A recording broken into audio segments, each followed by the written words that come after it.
Hello everyone. I'd like to share with you my design here for a portable chop saw, miter saw uh, table, and basically how I came about doing this.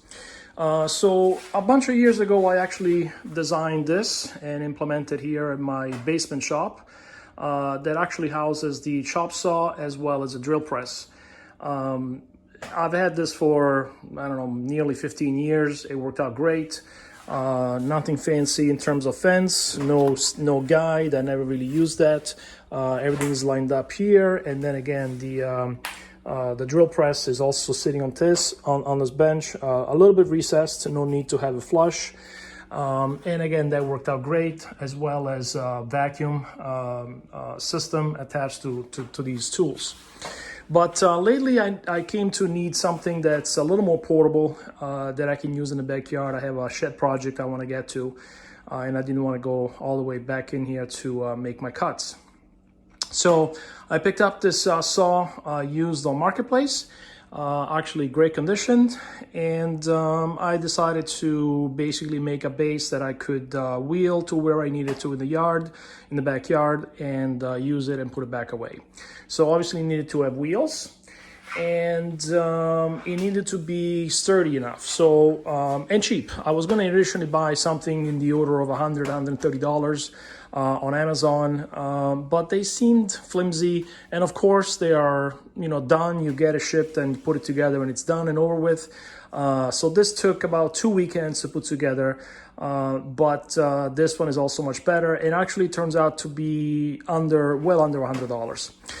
So basically, this is just using regular standard plywood. I had this sheet. I had one sheet of this plywood. It's just under 3/4 inch thick. I think at the time I paid around $22, $25. I don't know what it is today. I think I had it in my garage for about a year and a half or so. And so basically one sheet will easily do everything. I had a whole bunch of cutoffs that I ended up using, so I didn't really use a full sheet, but based on what I have left, you would comfortably put this together with one sheet of plywood. And then basically two by fours in the back here, and then 3 for one set of legs and 4 for the other set of legs. So basically with four 2x4s, you will have some cutoffs as well to make these pieces, which is where these came out of.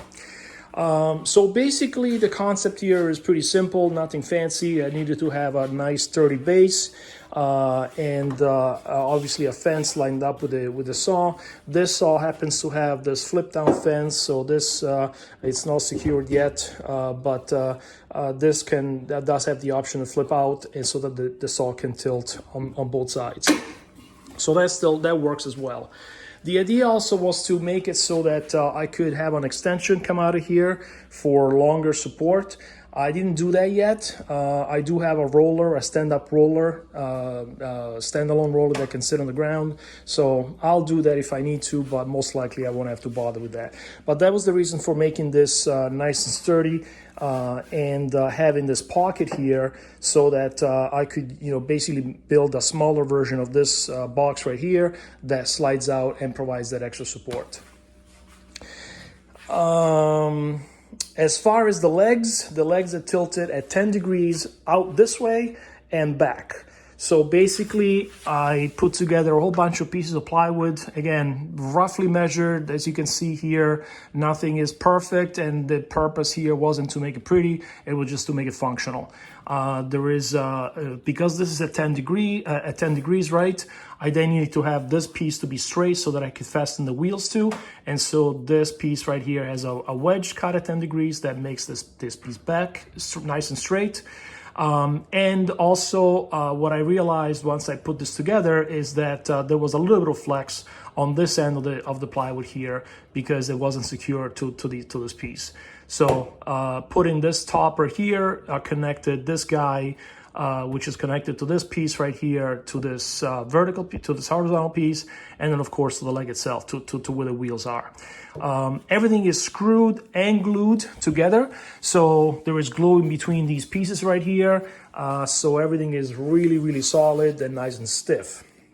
Of course, because this whole surface needed to be nice and stiff, that's the reason why I use these 2x4s they're actually not supporting anything other than the weight itself. The legs are supported exclusively by this block of pieces of plywood.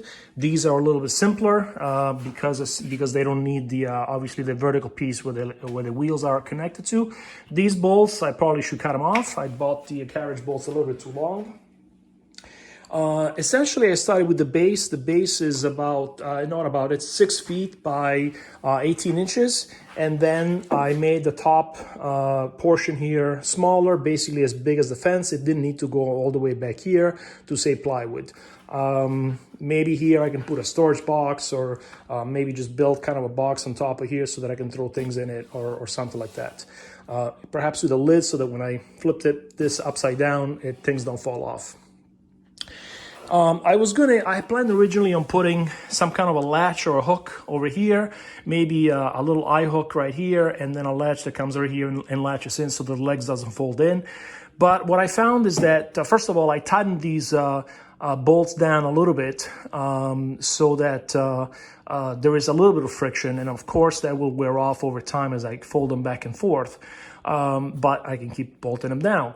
Number one. But number two, I found that because of the 10-degree angles that sets these legs back, once these legs are kicked back like this, they do not fold back. Now, of course, if you go and push this thing over, then the legs on that end will start to fold over, but just don't do that, right? So I might eventually add something. For now, it works just fine. So essentially, pretty simple concept. Lift this end. I made a little handle there, I guess. Lift this end up and fold the two legs underneath, right? Kick them over and fold them over. Then go on the other end and do the same thing. And now the base is on the floor and it can stand up. Now, when I stand it up, it does tend to flip over if you go past the vertical because of the saw, puts all the weight on the other end. So what I will eventually do is build some kind of a plywood, arm that comes up here, and then perhaps put a 2x4 that goes across, and that will be that extra support. Maybe that arm will be somewhere out here, right? So that way it will have a place for basically this thing to sit on when it's vertical and not tip over. Like I said, I plan on just using this at home in my backyard, not on any job sites. So I don't want to get too fancy. I don't want to spend too much money on this as it is. This just does the job as it is. So that's it. Just wanted to share this with you. And obviously I took the idea from several places on YouTube. Some people build something similar where they just built a top portion and then use sawhorses to put it on every time. I didn't want to do that because I don't want to carry sawhorses around. And others had legs that bolted in every time. Again, nothing, not very immediate. So I think this kind of solves all problems there that I found with some of those designs. It is nice and sturdy. Before I put this on, I sat on it. There was absolutely no flex. Obviously, the two 2x4s underneath there. There's one in the front there, and then one in the back. Obviously, justify why that is so stiff. So as you can see, the carriage bolt goes through. And by the way, it does not go through this 2x4. Like I said, the carriage bolt head is right here on this surface. And so it basically goes right through and through this plywood. And it's just to make the leg articulate back and forth. The leg does have a stop back here, right? So it is at 10 degrees right there as well, and that's what gives me the ability to fold these back, and they stop when they get to that marker right there. And they have a solid surface here so that they cannot come out this way any further. And again, this is at 10 degrees. And then they go back 10 degrees, but they cannot go any further because of the plywood right here. So anyways, just a thought. Hope you like it. Have fun with your project. Bye.